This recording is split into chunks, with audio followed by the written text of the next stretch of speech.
everyone, I'm Thomas. And I'm Gennady. Welcome to our second Wicked Inside.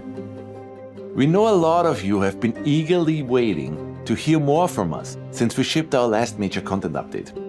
Right after early access launch, we spent weeks listening intently to your feedback while putting out numerous hotfixes and patches.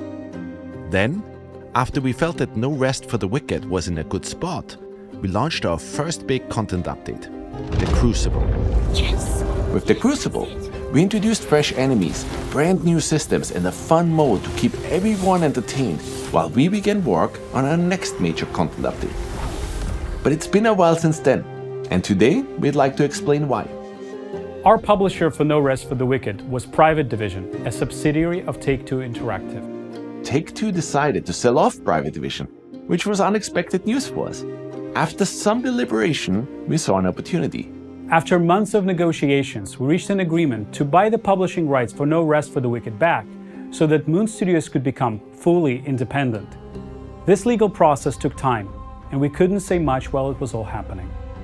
But today, we're excited to announce that it's all done, and that Moon Studios is now fully independent. We believe this will give you even more confidence in our vision, because we're free to build No Rest for the Wicked exactly how we want, without needing to ever go silent again. We've used this extra time to create something truly special. Let's take a look at the breach.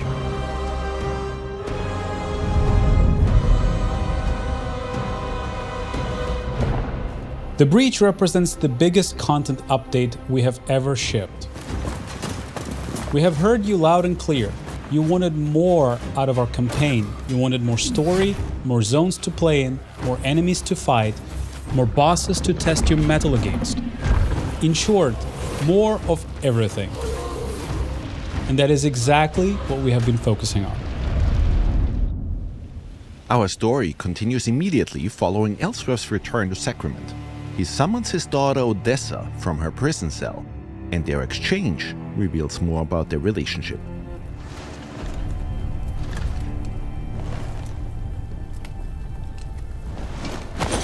Take the upper passage out, then leave by the northwest gate. What are you doing? God Benedict often sleeps on duty, and the ramparts above him will be unmanned. Head north to Irmgard and Merin, or west to the Glades. Anywhere but here. So that's it then. You have to go. As a Sarim, players will have to venture forth into new areas we're introducing for the breach. These are massive zones that essentially double the size of the world players got to explore so far. A lot has changed in the Zola Sacra since you've last visited. Southeast of Sacrament lies the Lowland Meadows, a once idyllic haven used by Sacrament's hunters to gather food and supplies. Ellsworth requests our presence on a secret mission, but a faction known as the Harvesters has taken over the region. See? I told you this Sarim would come, and here they are. Indeed. Your presence is welcome here. My friend is convinced that some threat awaits us at the Weeping Sisters.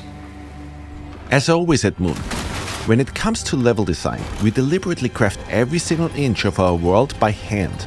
We do not rely on any procedural generation, and we believe that ultimately that will allow us to create an insanely expansive, interactive open world where every inch actually matters.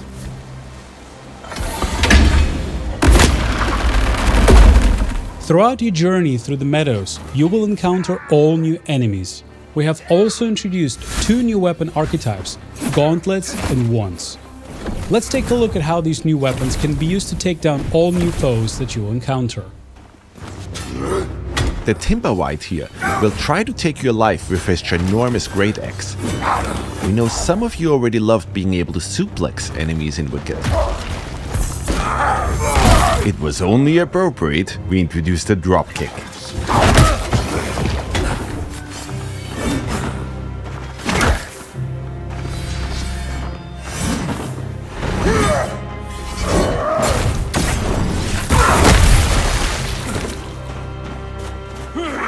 Wormwood wretches and Limseed archers will keep you on your toes with brutal ranged attacks.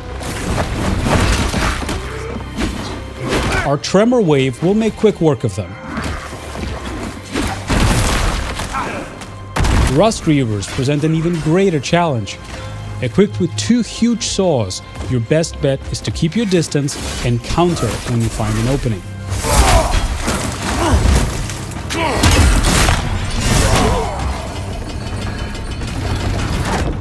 Deeper within the meadows, the Copse Treader will try to block your path forward.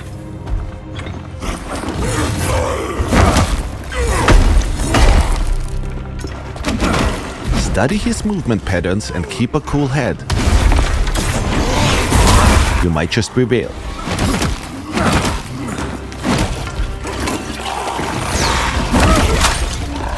Obviously, we are also introducing all new bosses for the Breach, but we don't want to spoil everything just yet. We know a lot of you already enjoyed how much love and care we're putting into all of these areas. Once again, we didn't shy away from really using verticality and hiding secrets everywhere. Even though you'll often fight for your life in all of these zones, every now and then you'll get to enjoy a serene scene of beauty.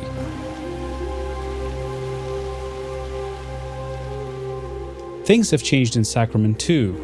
Caretaker Alden has arrived in town to plead for help dealing with the Blight, a plague infestation destroying his home of Marin Village.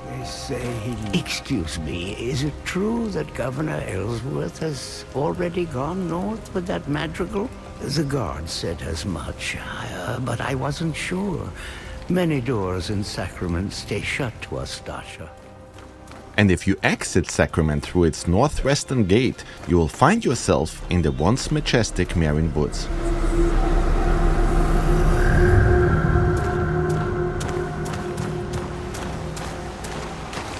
Recently, the Marin Woods have been befallen by the Blight. It festered all throughout the woods, and players will have to find a way past it in order to advance. The Belak Tor are ferocious fighters. The Stalkinche here knows how to wield a club, and if you're not careful, they might just call in reinforcements. Our new wands builds are surprisingly effective. We can cast ice darts to freeze our enemies. Cold Sling is a powerful ice evasion attack.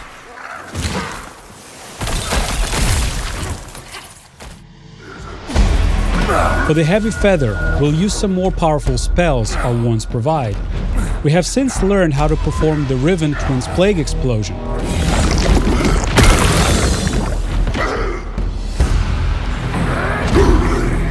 And if you have enough focus, Lightning Bolt makes quick work of any enemy.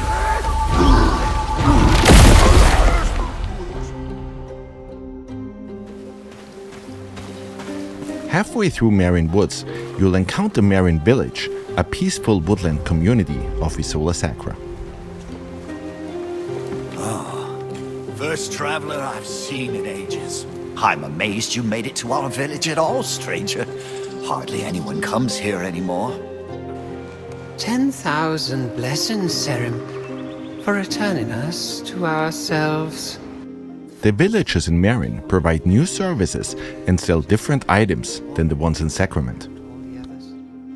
My clod of a cousin's still hammering away in Sacrament. Figured they would have run him off by now. Chased them out of town with their crooked pitchforks and bent spears. Might as well give it here. In Marin, we will also meet Odessa's godmother, Irmgard, a connection to her Dasha heritage. I remember when my mother used to sing me to sleep. You did too. Same lullaby. Will I see you there? All of us at one table again? I'm not welcome in Sacrament. And in a return to the Nameless Pass, we'll explore new areas within it, learning more about the forces of the mainland. We will not tolerate any more doubt within your ranks, Primus. Not while we knock on salvation's door. Discipline takes time. It's earned, not bought. The born god disagrees. Discipline is forged. It is a tool, molded in flame. Meanwhile, we'll continue the story of Madrigal Celine and her vanguard, who seek to liberate the lost city of Kalen. We're incredibly excited about this new chapter in our campaign, but we don't want to spoil everything just yet.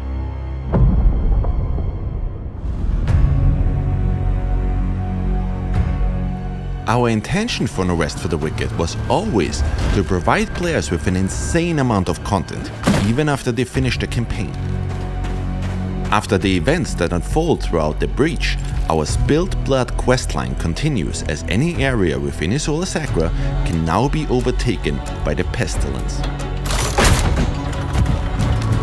Once an area is infected, you'll suddenly have to fight enemies that you never encountered before in these areas.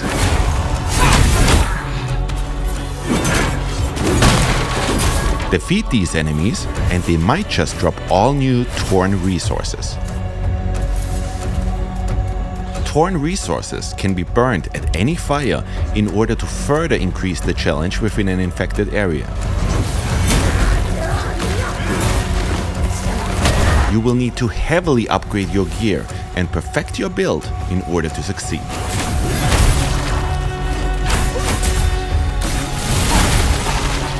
But greater challenge also means greater rewards.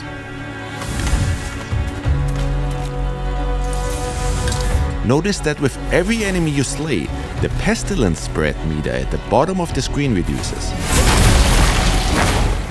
Slay enough enemies and you will have to overcome only one more obstacle.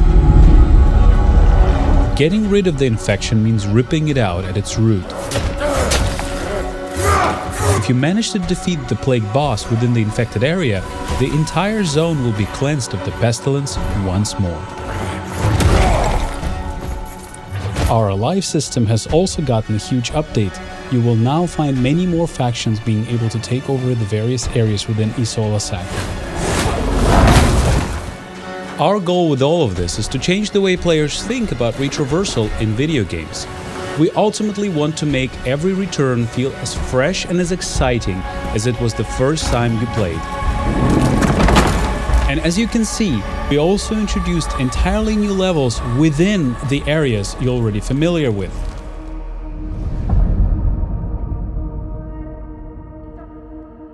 In order to aid players in achieving the perfect build, we introduced quite a few changes that will make progression a whole lot more streamlined and fun. First off, we have revamped the way gear drops. We replaced the tiered approach and came up with a formula that takes the player level, the area level and the enemy level into account, which results in an experience where any gear that drops will be approximately within your level range. Now, gear that used to only drop in earlier zones might just drop again, but at a higher level. We tried this out, and we ultimately see a much higher variety of gear throughout our playthroughs. We think it's a much more enjoyable looting experience.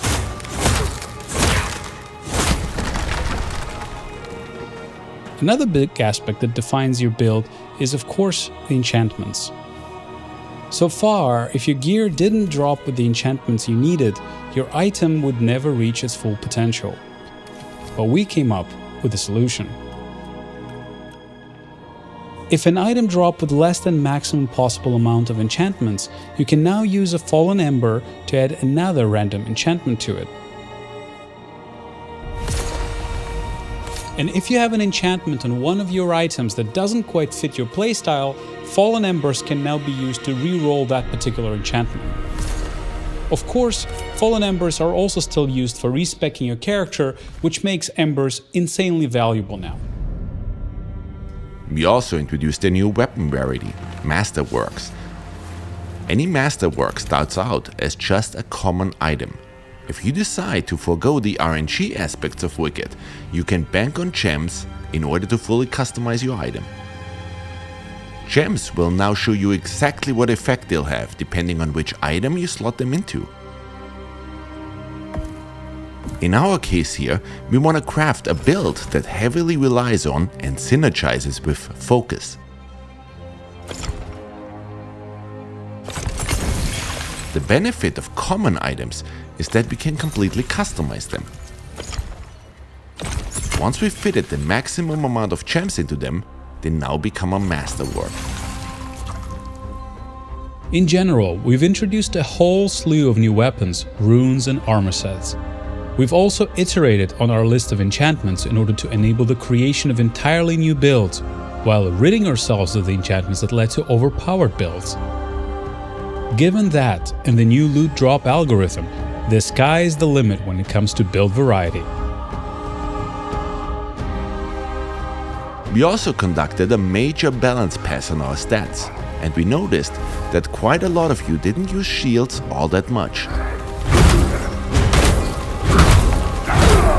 So we changed the way they work. Instead of draining stamina, shields are now based around poise and stagger, and we try to ensure that each shield archetype feels unique. So we can't wait to see all your new sword and board builds.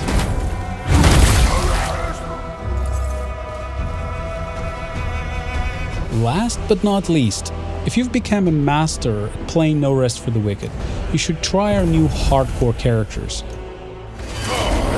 Permadeath is enabled for these, so once these characters die, they get downgraded to non-hardcore characters that can only be played on regular realms. I wonder who will be the first player to slay the Aconite with a hardcore character.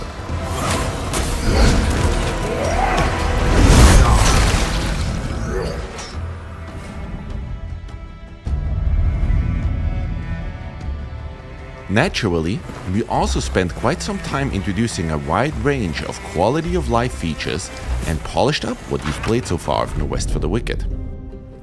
For example, we've noticed that a lot of your houses looked similar to this one. Storage has always been incredibly important in any ARPG. On our current live builds, players can stack all that many items, and sorting hasn't been ideal yet. Let's switch over to our Breach update. We fixed that right up and now allow players to stack a whole lot more items within their chests. And items now also get sorted in a beautiful way. While we're in our home, we can show off another cool feature we added. We've added Whisper Stones, which enable fast travel to and from your house. So if you just want to quickly drop off items and gear while you're out and about, instead of having to first warp to Sacrament and then run to your home, you can now save that one step. Remember that you can place one Whisper Stone per house, so if you own multiple ones, you can even fast travel between them. Our next change regards food cooldowns. We've removed the classic cooldowns entirely. Now you can consume meals instantly.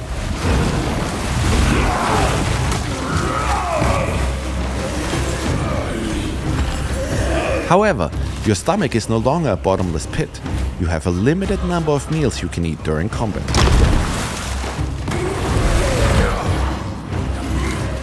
You'll be able to upgrade this limit through Plague Ichor, letting you extend how many times you can heal or buff yourself in battle. This new approach aims to make combat more engaging and dynamic, rather than forcing players to just wait for a timer.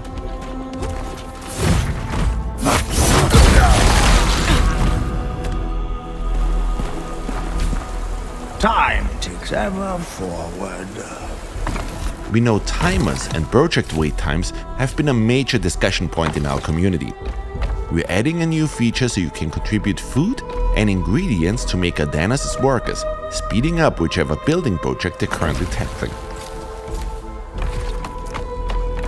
We are always listening to your feedback, and we will keep iterating on the system. If you have thoughts, please keep sharing them. And of course, we've been hard at work meticulously optimizing performance. If you notice any poor performance in a machine before, the Breach update should drastically improve your experience. Speaking of improvements, our DLSS implementation has been updated to a newer version, which results in much crisper image and even better performance. And these are just a few highlights. In total, we are counting more than 11,000 changes since we shipped the Crucible update. Before we dive deeper, we'd like to clarify how you'll access the breach. You will need to replay No Rest for the Wicked to fully experience this update. Old saves remain in a legacy build, but this approach ensures the breach is integrated as seamlessly as possible into the game. We realize this might be a surprise for some. Ultimately, the scope of the breach and the underlying changes led us here. But don't worry, you'll discover plenty of fresh content, quests and loot to make restarting your journey worthwhile.